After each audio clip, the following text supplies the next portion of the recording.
Hello guys and welcome back to the channel. So today we're going to do a very exciting video which is going to give you a very different understanding about Palantir, and I'm going to try to handle one of the main reasons why people don't want to invest into Palantir. And if you're a Palantir investor, you should know about this. So if you like this content, as always, please make sure you hit the subscribe button so you don't miss any of the new videos. And if you are so nice that you would like to support the channel and get access to all my valuations and the Palantir valuation and access to my eternal gratitude, then you can check out the first link in the description below, which is a link to our Palantir. It's $5 a month, and yeah, you get some amazing stuff. So I got a comment from a subscriber, or maybe I don't know if he was a subscriber, but basically his comment said that how could someone ever invest into Palantir because you don't know what they do? And I thought that for this guy, Palantir is completely uninvestable. And it's completely a fair point, actually. Peter Lynch and,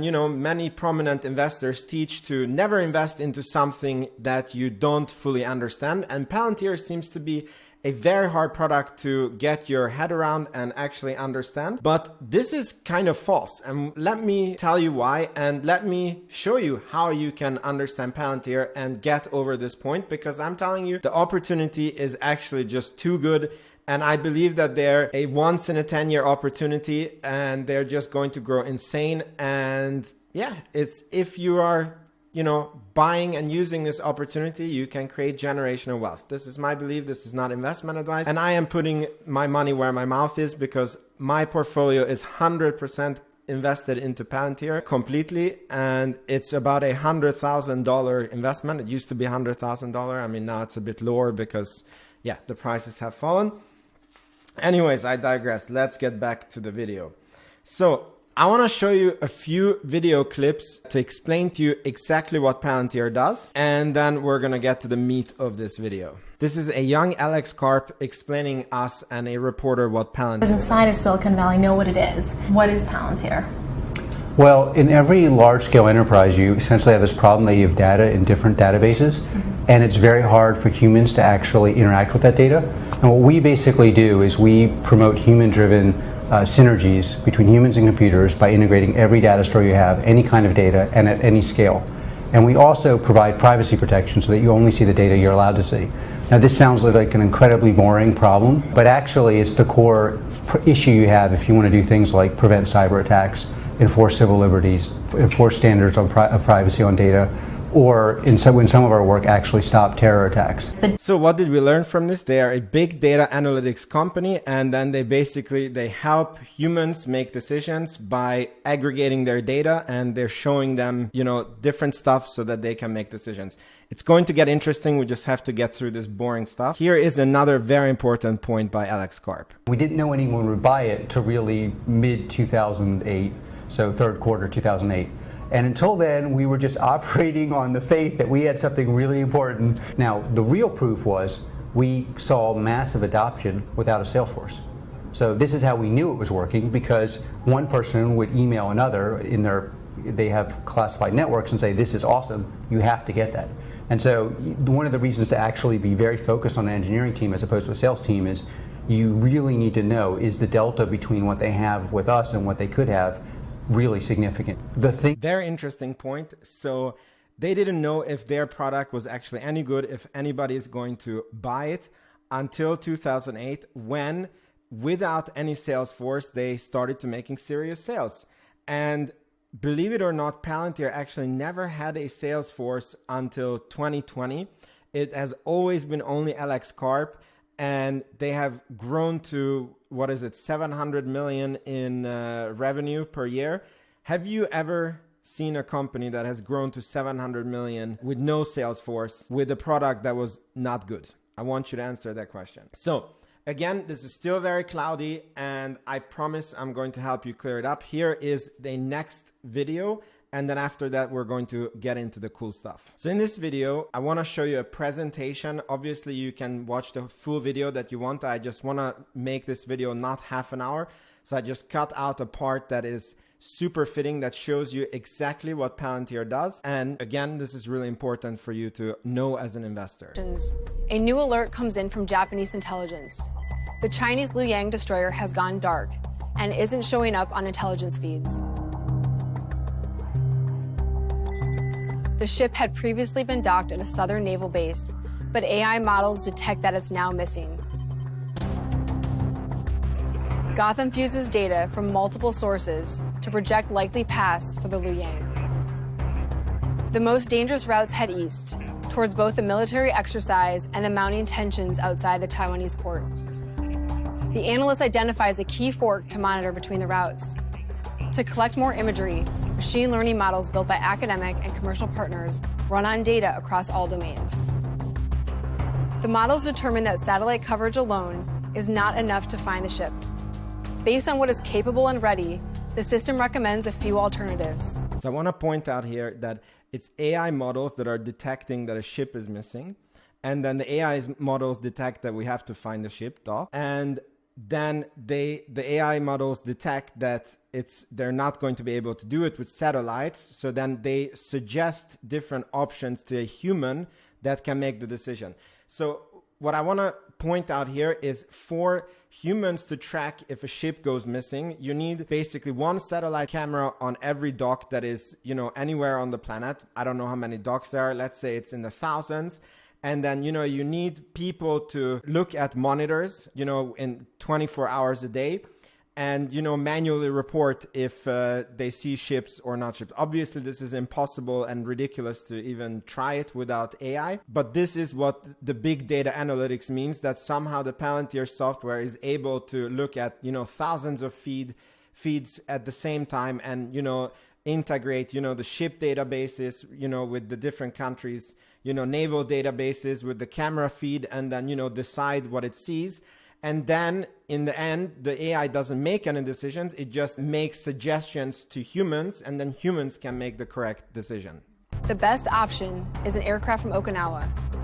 Before finalizing the selection, analysts deploy the latest micromodels, trained to avoid incoming threats, identify military equipment, and detect military ships. The unmanned aircraft receives its mission and prepares for takeoff. Time is ticking, and they need to find the ship quickly. As the aircraft departs, video streams back to headquarters in real time. A ship identification model detects the dimensions, speed, and weapon system of the destroyer headed north. An analyst back in the operations center verifies the detection, which confirms the Liu Yang is on the most dangerous path and is only a few hours away from the potential blockade. The commander is briefed on the fast-developing situation and examines several human and machine-generated courses of action that have been jointly tested and developed in past exercises and simulations. The first option involves sending reinforcements to a nearby base, which may take too long. The second option is to send a manned aircraft over the fishing vessels, which could introduce unnecessary risk. The third option is a freedom of navigation operation, which means positioning an American or allied ship closer to the developing situation. This option appears to have the highest probability of success with the lowest risk. Joint forces decide to task an American ship. Once the choice is selected, a task order is submitted, and the American ship quickly alters course. The team watches closely as the operation progresses, and as the American ship approaches, the fishing vessel blockade begins to disband, and the Liu Yang continues north without incident. Woo! Palantir saved the day. That was just a joke. So this was a very practical application of Palantir, and as you see, Palantir itself doesn't make any decisions. It just puts the data in a way that humans can make the best decisions. Obviously, this is where you need to use your imagination. Like, what does getting access to the best data mean? I mean, why didn't you buy Tesla in 2019? When the stock price was down here at $37. And even after the stock market crash that we have today, the stock is still 20x up from that point. It's because you didn't have the correct data. This is the difference that, the right data at the right time, can mean. Here's the thing. The business model of Palantir is actually crazy simple. They provide a way for companies and huge organizations to make better decisions, and thereby they create value for these organizations, right? And as long as the value is a lot greater than the money that the Palantir software costs, and Palantir software is not cheap. I believe that the average customer pays them $10 million a year. Obviously, if they would be creating $10 million value, why would you even risk to, spend $10 million on them just to break even. So probably if you're spending $10 million on a software, I guess they must be creating, I don't know, 50, 100 or upwards of $100 million in value, right? And again, I just want to show you another practical example of how powerful having the right data and being able to, fast act on the data that you have at hand, and how much of a difference that makes in real world. We all know that Palantir has helped in the Ukrainian war. This is actually an open secret. Here's an interview with Alex Karp in Davos where he talks about the Ukrainian situation, and I believe that he slips here, and you will see that he mentions a Palantir product and then he cuts himself off because he's not allowed to talk about it. And then I'm going to show you something. Is an intervention, or that China... Well, let me frame it this way. I believe had Russia known that the combination of kinetic, hero, and operational use of data from edge, from wherever... He just said edge AI. He cut himself off because that is a Palantir product. So he basically slipped up here, admitting that they are helping Ukraine on the front lines. I know it's been an open secret, but he just says it here. Things that we've been looking at for the last 15 years, had they understood that the impact of that is much greater. The same way old institutions that are being eaten up by tech, understood that 5 nerds in the basement can actually eat up your whole business. You would not have. You would have had a very different situation. And 5 nerds in a basement can overtake your whole business with the use of the correct software. Now, let's look at the difference that is between the Ukraine and the Russian military, because if you just look at the statistic, Russia should stomp Ukraine. The war would have lasted maybe, should have lasted maybe 2-3 days. Look at this. This is a comparison between the military forces of Ukraine and Russia. Russia has 10x of the aircraft, more than 10x of helicopters, a bit less than 10x of mobile rocket launchers, 5x the tank. They have 7x armored vehicles and 5x personnel.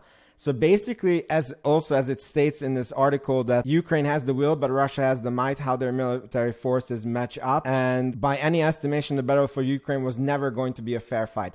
Now, here's the very interesting thing. I don't know how much you have been following this conflict, but do you remember that in the beginning of the war, when Russia moved in, somehow all the tanks ran out of fuel and the Russians were hiding their supply trucks, and somehow heroistic Ukrainians managed to spot and, attack exactly their supply vehicles, causing the whole military movement to stop. The Russians went to crazy extent to hide their supply vehicles, and I honestly believe it was Palantir software with Edge AI monitoring, the motions, and the Ukrainians were able to react real time to where the supply things would go. And this is how they're still fighting and in the game despite of it being an impossible thing to win. So really hats off to them. They're really heroes over there. And again, I just want to show you the difference that having the right data, being able to operate on the right data and analyze the data, what difference it can make in real life. So why am I telling you all this? Because now you have all the data to understand Palantir. We know that they're a big data analytics company and they create value to the entities, whether governments or companies that they deliver to.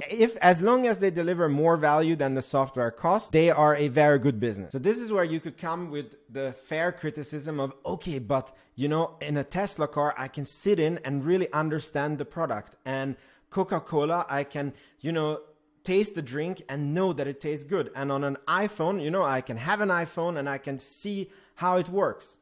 And here's why this is not a fair argument. Because do you know the recipe for how Coca-Cola is made? No one effing knows. It's probably 2 people on the planet. Do you know how Tesla codes the autopilot so that they can, do full self-driving? No way. Do you know how Apple designs and codes their hardware and software products?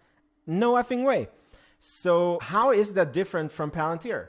I tell you why. It's because it's very easy for you to demonstrate how the products work. You can see a Tesla and you can see it with your own eyes that, okay, the Tesla is driving itself, ergo the software must work. Coca-Cola, I can drink it, I don't get sick, and it tastes good, so it must be a good product. The same with the iPhone. However, the Palantir product is exactly the same, and let me show you why.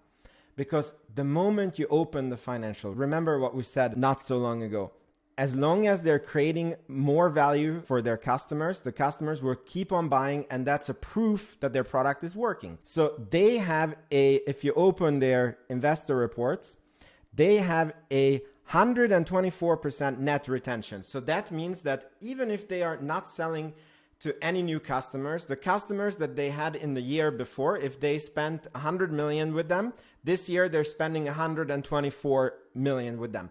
The only way that this is possible is that their product creates more value than what it costs. Ergo, it does what it says it does. US commercial revenue growth, 54% growth of US commercial growth. This means that the commercial companies that are using their products are seeing so much value that they're flocking to Palantir. These are huge numbers. I just wanted to say that this is global, 54%, which is super impressive. And if you just look at the US, 136% increase quarter over quarter. Then you look at the total customers, because they're a very expensive product and they serve very big organizations.